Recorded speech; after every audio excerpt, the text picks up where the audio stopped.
First at 5, we have now learned the Texas Alcoholic Beverage Commission is investigating whether Ventura, the nightclub where 2 people were fatally shot this weekend, took the proper steps to ensure public safety. 5 others wounded on Sunday night when a 19-year-old gunman opened fire during an argument with one of the victims. According to TABC, a, quote, breach investigation, end quote, is a standard procedure anytime a violent incident resulting in death or serious injury happens at a licensed business. It's often referred to as a breach of the peace. TABC says permit holders are required to maintain peace in their establishment. That includes refusing to sell alcohol to intoxicated patrons, notifying law enforcement of a violent incident within 24 hours, and not allowing handguns on premises when they are prohibited. The accused shooter was arrested yesterday and charged with capital murder. Neighbors at a senior living community on the Northeast Side say they are disgusted and, even worse, terrified about what's going on behind their complex. They say a homeless encampment filled with trash and tents right behind their home is wreaking havoc on their quality of life. Devin Clark explains the residents at the Legacy on OConnor Road say there are also some major safety concerns, too. The Legacy on OConnor is a senior living community designed for people ages 55 and up, a place where Marian Falan hoped to live out her golden years peacefully. But instead, she and other neighbors tell us a makeshift homeless camp behind the complex has them living in fear. You don't know who's roaming the hallways at night. You dare not open the door if you hear a knock. You don't know if they're going to try to break in, etc., etc. Yvonne Iverson, who is recovering from a stroke, says she's one of the many residents with disabilities who feel extra vulnerable. I have use of one hand and one eye. Like Sandra Carlo, who says aside from being messy, the intruders are often armed and dangerous. I personally have had them fight right outside my window with machetes and guns. Not too long ago, they were riding their bikes through here, and this one guy was coming with his hand off his handlebars, twirling a machete. Neighbors say last year the apartment complex management put up this fence. But it really hasn't stopped homeless people from jumping over it to get onto the property. We reached out to property managers for comment, but they have not gotten back to us. On the Northeast Side, Devin Clark, KSAT 12 News. Today, District 10 Councilman Clayton Perry said he is looking into the issue behind the complex. He says he will work with not only dismantling that encampment, but also to get the homeless people living there and elsewhere throughout the district help. His full statement can be read on KSAT.com. The man accused of killing an SAISD officer late last year appearing in court today for a pre-indictment hearing. 23-year-old Jorge Lopez faces capital murder charges in the death of SAISD Detective Cliff Martinez. Martinez killed while trying to break up a fight at a Southside IHOP restaurant back in December. Lopez and another man are accused of running him over with a car several times, killing him. In addition to the capital murder charge, Lopez also facing a charge of felony drug possession. Meantime, jury selection has begun in the murder trial of Henry Adame. Adame is accused in the shooting death of 32-year-old Rudy Berlenga. The two are believed to have been arguing at a home on Fitch Street in January of last year when Adame allegedly fired multiple shots, killing Berlanga.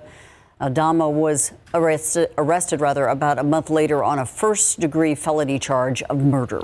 He sneezed, she attacked. Now 20-year-old Rosalinda Liliana Castaneda is facing multiple charges. Police say on Sunday she held a knife to her boyfriend, tried to stab him after apparently all he did was sneeze on her. They say she also choked him, attempted to slash his father's tires. Police say the victim passed out, and when he came to, he found her on top of him. She faces 2 assault charges, including aggravated assault with a deadly weapon. San Antonio Metro Health reporting 2 new pediatric flu-related deaths in Bexar County. That brings the number to 3 this season. The first death, which happened back in November, was reported by Metro Health last month. They did not say when the 2 other more recent deaths happened. Metro Health says if you haven't got your flu shot yet, not too late. They say you can help prevent the spread of the flu by washing your hands and using a tissue to cover your mouth when coughing or sneezing. If you do get the flu, Metro Health reminds you to see a doctor and stay home. We have information on where you can get a free flu shot right now on KSAT.com. Within the last 6 months, Texas has become the center of the nation's attention on cybercrime. 22 municipalities in our state were targeted at once, and cities and counties are now prioritizing cybersecurity more than ever.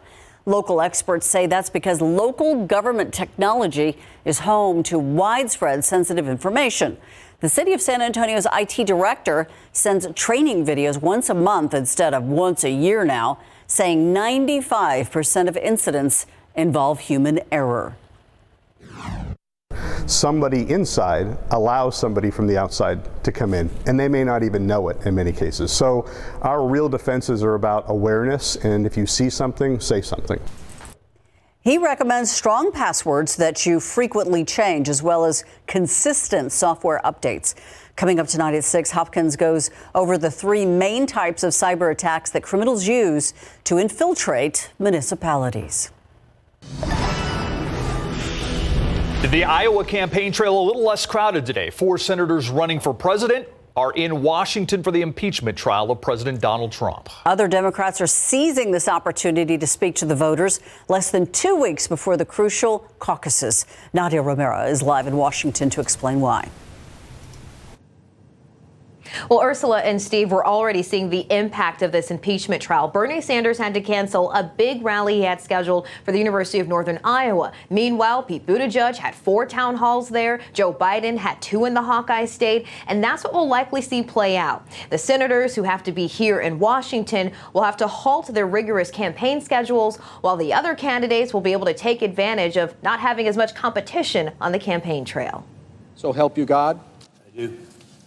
The impeachment trial of President Donald Trump forced 4 senators off of the campaign trail. Today, I am dealing with impeachment. Bernie Sanders joins Michael Bennet, Amy Klobuchar, and Elizabeth Warren back in Washington to fulfill their oaths of office. There are things that are more important than politics. And that's the Constitution of the United States of America.